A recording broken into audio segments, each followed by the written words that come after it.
Hoje você vai ver um dos momentos mais constrangedores da televisão brasileira recente. Uma entrevista, que, ao que tudo indica, foi cuidadosamente conduzida para proteger um nome importante, mas que acabou saindo completamente do controle ao vivo. A jornalista tenta conduzir, o cenário parecia confortável, o advogado já chega com o discurso pronto, mas bastou uma pergunta mais direta para tudo desmoronar. O que era para ser uma simples negativa virou um verdadeiro espetáculo de confusão, contradição e nervosismo. O advogado começa a se enrolar, gagueja, não responde com clareza e solta uma frase que ninguém entendeu. A bancada tenta ajudar, tenta corrigir, tenta suavizar, mas não tem mais volta. O climão já estava instalado. E é aí que surge a grande pergunta. Se não tem nada, por que tanta dificuldade em responder? Por que tanta volta, tanta explicação, tanta confusão para algo que deveria ser simples? Agora eu quero que você preste muita atenção no que vai acontecer nesse trecho. Observe cada detalhe, cada reação, cada tentativa de contornar a situação. Porque o que você vai ver agora levanta dúvidas sérias. Bruno Salles, que é o advogado de Roberta Luxinger. Doutor, boa tarde, seja muito bem-vindo, obrigada aqui pela presença. Queria falar desse caso, começando com a pergunta sobre essa mensagem que foi apreendida pela PF, mostrando que o Careca, do INSS, disse a um ex-sócio que um dos 5 pagamentos de R$300 mil a Roberta seria para, aspas, o filho do rapaz. Aí eu pergunto, uma vez que o pagamento foi feito à Roberta, eu pergunto para o senhor, quem é o filho do rapaz? Andréa, boa tarde, é um prazer estar aqui, muito obrigado pela oportunidade de poder fazer esclarecimentos públicos. Eu queria também desejar boa tarde a todos que estão aí na bancada e a quem está nos assistindo. Essa pergunta é muito importante e eu vou fazer questão de explorar ela aqui em seus detalhes. Eu estou com o relatório aqui aberto, claro que eu não posso, seria bom a gente projetar, mas eu não posso fazer isso aqui porque são informações sigilosas que infelizmente foram vazadas. Mas veja só, esse pagamento que nós estamos falando, em que tem essa menção ao filho do rapaz, é um pagamento de dezembro de 2024. Ele não é o primeiro pagamento. Se você subir um pouco no relatório, você vê que tem um outro pagamento de novembro de 2024. E isso nós reconhecemos, em petição, reconhecemos publicamente desde a primeira nota, antes da operação. Nós sempre dissemos, a Roberta prestou serviços para o Antônio Camilo, foi remunerada por isso, recebeu esses valores e não repassou para ninguém. Essa é a mais lídima verdade. Mas nessa conversa, os agentes de Polícia Federal que fazem esse relatório, que analisam, eles pegam uma conversa que é entre o Antônio Camilo e o senhor Milton Júnior, que era uma pessoa, uma espécie de financeiro, alguém para quem ele passava pagamentos. É um trecho muito curto que diz o seguinte, olha, temos mais um pagamento hoje, né, de 300. E aí o Milton responde, para, 3 interrogações. E aí, o Antônio Camilo responde, no dia 23/12 de 2024, ao 12h29, o filho do rapaz. O Milton responde na sequência, tem o Pix? Ao 12h29:41. O Antônio Camilo não responde a ele, não passa o número do Pix. E depois de 10 minutos, o Milton Júnior envia um comprovante de pagamento da Brasil Consultoria para a RL Consultoria. Por que eu estou dizendo tudo isso? Primeiro, porque o Milton Júnior tinha o Pix da RL Consultoria. Ele já tinha feito esse pagamento algumas vezes. Segundo, não há resposta. O filho do rapaz, quando o Milton Júnior pergunta tem o Pix, não há resposta. A gente não pode ligar diretamente esse pagamento ao filho do rapaz, que eu não sei quem é, que eu não posso responder quem é, porque é uma mensagem do Antônio Camilo trocada com o funcionário dele. Isso que eu ia perguntar, o senhor não perguntou para a Roberta quem seria o filho do rapaz? A Roberta não tem mais vaga ideia. Ela não sabe de quem se trata. Não sabe de quem se trata. E aqui a gente tem uma questão importante técnica, Sadi, que é um erro crasso de investigação chamado visão de túnel. Em primeiro lugar, o que é visão de túnel? Você tem uma tese na sua cabeça e você vai atrás dessa tese e ignora qualquer outra tese. Primeiro, podia estar falando a filha do rapaz. Ele podia ter escrito errado, porque a Roberta Luxinger é sócia na empresa do pai dela, do Roberto Luxinger. Segundo, o filho do rapaz, aquele pagamento que ele fez, que ele manda o comprovante, pode não ser o pagamento do filho do rapaz, pode ser o pagamento para a Roberta. O filho do rapaz pode ser outra pessoa. Existem pagamentos que a própria Polícia Federal diz nos autos que são feitos para filhos de pessoas que o Antônio Camilo pagava aí valores por contrato, segundo a Polícia Federal, que não seriam contratos lídios. Então, eu não posso dizer, obviamente, quem é o filho do rapaz, mas claramente o filho do rapaz não tem nada a ver com a Roberta. E por que ela ficou preocupada? O senhor está aí com todo o material, né? O senhor falou que foi vazado, mas a gente teve acesso a alguns dessas informações, né, doutor? Eu estava aqui procurando, porque teve um momento que ela fica muito preocupada quando as mensagens foram apreendidas pela PF. A Roberta demonstrou preocupação ao dizer ao Careca que, aspas, apreenderam um envelope com o nome do nosso amigo. Depois ela disse para o Careca, joga esse telefone fora. Por que ela ficou preocupada? Bom, vamos lá. Em primeiro lugar, a gente precisa pegar essa informação desde o começo dela, né? Primeiro, a gente tem que entender quando que está ocorrendo essa troca de conversa. E essa troca de conversa entre ela e o Antônio Camilo Antunes acontece logo depois, coisa de 5 ou 6 dias depois, agora não me lembro de cabeça, da operação sem desconto, da primeira fase, de quando se fala pela primeira vez de fraude no INSS em uma operação. Então, naquele momento, ela sequer... Espera, deixa eu desligar aqui que está tocando no meu telefone.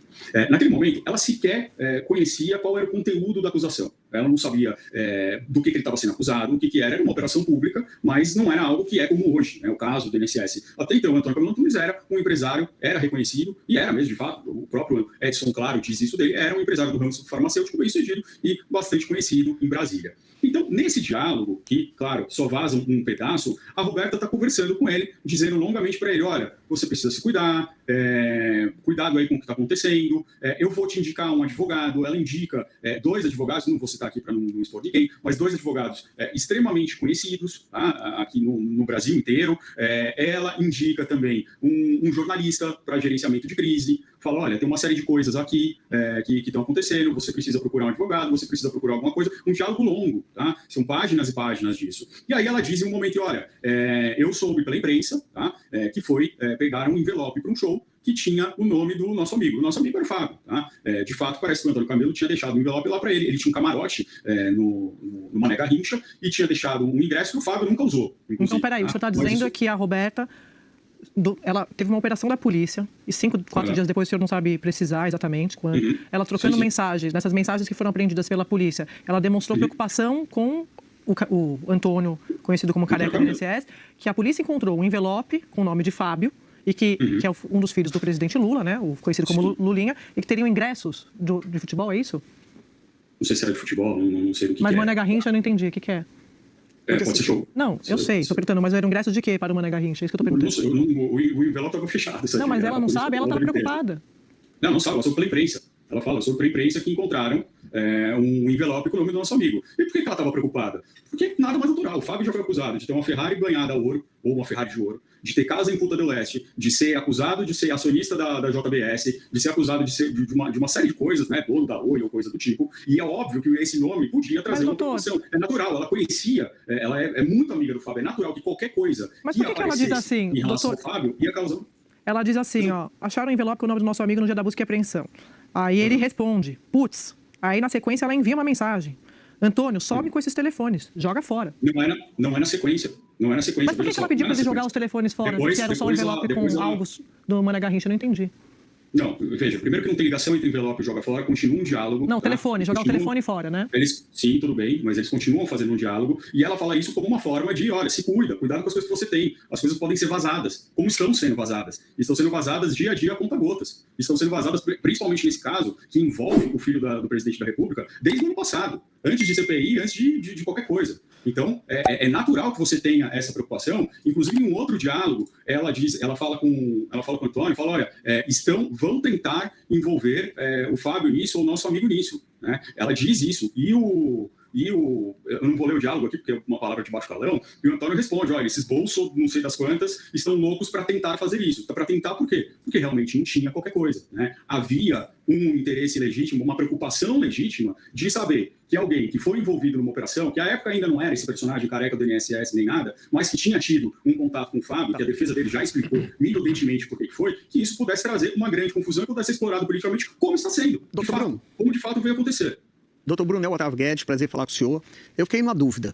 Por que, já que ela tem intimidade com o Fábio e o chamado Careca também tem, por que ela escreve nosso amigo e não fala o nome dele, Fábio? Não fica parecendo que é uma linguagem cifrada. Pô, Otávio, não sei, porque uma pessoa escreveu de uma forma, escreveu de outra. Ela escreve Fábio várias vezes na troca de mensagem. Ali escreveu nosso amigo, podia ter escrito, sei lá... O Fábio. Não dá pra responder. Podia ter escrito Fábio. Porque senão parece... porque não é uma prova, mas parece que está querendo esconder alguma informação. Então, esse é o problema do vazamento seletivo nesse trecho. É nesse trecho que fala nosso amigo. Mas se não tem nenhum problema com o envelope, por que o Careca responde, putz, se era só um envelope? Isso que eu não consigo entender. Qual que é a explicação? Porque isso ia ser explorado politicamente, como está sendo. E mais o senhor tem acesso aos autos? Ao que me foi concedido de acesso. Pois é, porque, voltando à história dos 300 mil, o senhor sustenta que são duas coisas diferentes. Um filho do rapaz receberia 300 mil E também há 300 mil para a sua cliente, para a Roberta, por um serviço prestado. Isso é fácil de checar, é só ver se nesse dia ou no dia seguinte houve outro pagamento de 300 mil. Um para a Roberta e outro para o filho do rapaz. Existe outro depósito de 300 mil? Não tenho acesso à quebra de sigilo bancário do Antônio Camilo. Isso seria uma devassa, seria inclusive uma responsabilidade se dessem para a gente toda essa quebra de sigilo. Né? Mas isso só, Otávio, é uma hipótese que eu trouxe. Né? Ele podia estar se referindo à filha do rapaz como a Roberta mesmo. Eu não sei por que ele disse isso. Né? Essa é só uma hipótese. Nos autos, o que eu posso te dizer nos autos do que eu tenho acesso, dos relatórios da polícia, existem notícias de outros pagamentos nesses valores, de 300 mil ou perto de 300 mil, porque aí você tira o imposto, você destaca. Tem outros valores parecidos, paga para outras pessoas, que não tinha qualquer relação com o INSS e nem com a prestação de serviço que a Roberta efetivamente fez. E tem prova nos autos. Quando eu digo que essa acusação ela é contraditória, é exatamente porque no relatório policial eles dizem esse pagamento de 300 mil podia ser pagamento de fachada, podia ser para o Lulinha, podia ser para outra pessoa, não era um pagamento de verdade, mas dizem que a Roberta esteve no Ministério da Saúde, que conversou com o Antônio Camilo sobre preparação de documentação, que estava falando sobre regulamentação do canabidiol, e o canabidiol, inclusive, foi regulamentado esse ano, inclusive os pontos que foram levados para lá, ou seja, não é uma invenção. E acho que mais do que tudo isso, para pegar um gancho que o Turolo falou lá no começo, mas agora estão investigando se a Roberta poderia ter pago viagens. Bom, então era 300 mil reais por mês e ela estava pagando 300 mil em passagem aérea. Essa é a linha de investigação que a gente chegou. Isso mostra como está no beco sem saída, como você não tem mais o que inventar para tentar trazer alguma acusação. E veja só, esses valores de 700 mil pagos para agência de viagem, que são absolutamente normais, considerando que ela tem 2 filhas cujo pai mora na Suíça e que fazem viagens, não é só do período, tá? Coincide um período, mas a Roberta usa essa agência de viagem há 10 anos. Então não é 700 mil no período em que ela recebeu 1,5 milhão. E desse 1,5 milhão, a gente tem os RIFs da Roberta, isso é uma parte ínfima da movimentação financeira dela. Não é que ela só recebeu 1,5 milhão naquele período. Pelo contrário, recebeu uma série de valores de uma série de clientes que não vem ao caso. Né? Então, por isso que a gente diz, olha, você disse que eu não prestei nenhum serviço, mas mostra como eu prestei serviço, e mais importante, para concluir, desculpa, Sadi, nenhum real foi transferido desses 1,5 milhão para o Fábio, e nem para o exterior, e nem para ninguém. O senhor citou... Já teria aparecido, e não apareceu, porque as movimentações estão abertas. Doutor Bruno, deixa eu entender. A sua cliente está tratando com um órgão de um governo, chama o filho do presidente, que é amigo dela, para tratar do mesmo assunto, mas só no exterior. Por isso que ela apresenta. Não tem nenhuma relação? Não chama nada. Por que ela apresenta o Careca a ele? Ela não apresenta, eles se conhecem de jantar. Estou indo jantar com um cliente, eles que são muito amigos vão jantar junto. Fizeram isso algumas vezes. Não apresentou ele para fazer qualquer tipo de coisa. O Lulinha já conhecia o Careca? É evidente, já conhecia de jantar, de almoçar junto. A Roberta não teve nenhum papel em unir essas duas pontas? Não, eles se conheceram pela Roberta, mas não foi que ela chamou ela, vem cá que eu vou te apresentar para fazer algum tipo de negócio. Pelo contrário, porque não teve nenhum negócio. Mas ela apresentou por quê? Por que ela apresentou o Careca para ele, então? Porque se você vai almoçar com uma pessoa e encontra outra pessoa, você às vezes... foi um encontro casual. Você está dizendo que não foi para fazer negócios, não seria para isso. Não foi. Eles já se conheciam de... Imagina que tem sempre uma pessoa com você, Sadi. Essa pessoa está sempre com você. Quando você sai à noite, essa pessoa está com você, você encontra outra. Foi isso que aconteceu. Isso sempre ficou claro. A gente já falou isso nos autos. Não foi uma coisa, olha, eu vou te apresentar para fazer qualquer tipo de coisa. E quando eles se conheceram... Quando eles se conheceram nesse jantar, nesse encontro casual, segundo o senhor, a sua cliente já estava contratada pelo Careca ou não?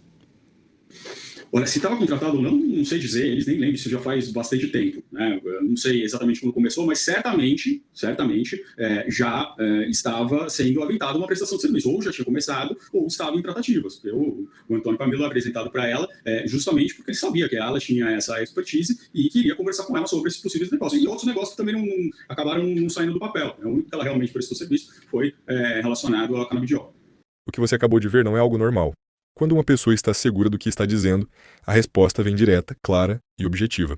Mas aqui foi o contrário. Teve enrolação, teve contradição, teve nervosismo e teve uma resposta completamente confusa que deixou todo mundo sem entender nada. E o mais curioso é o contexto.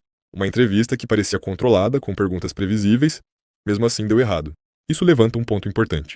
Quando até em um ambiente favorável a narrativa não se sustenta, fica difícil convencer o público. E é exatamente por isso que momentos como esse chamam tanta atenção. Porque ao vivo não tem corte, não tem edição, a verdade aparece do jeito que é. Agora eu quero saber de você. Você acha que foi só despreparo?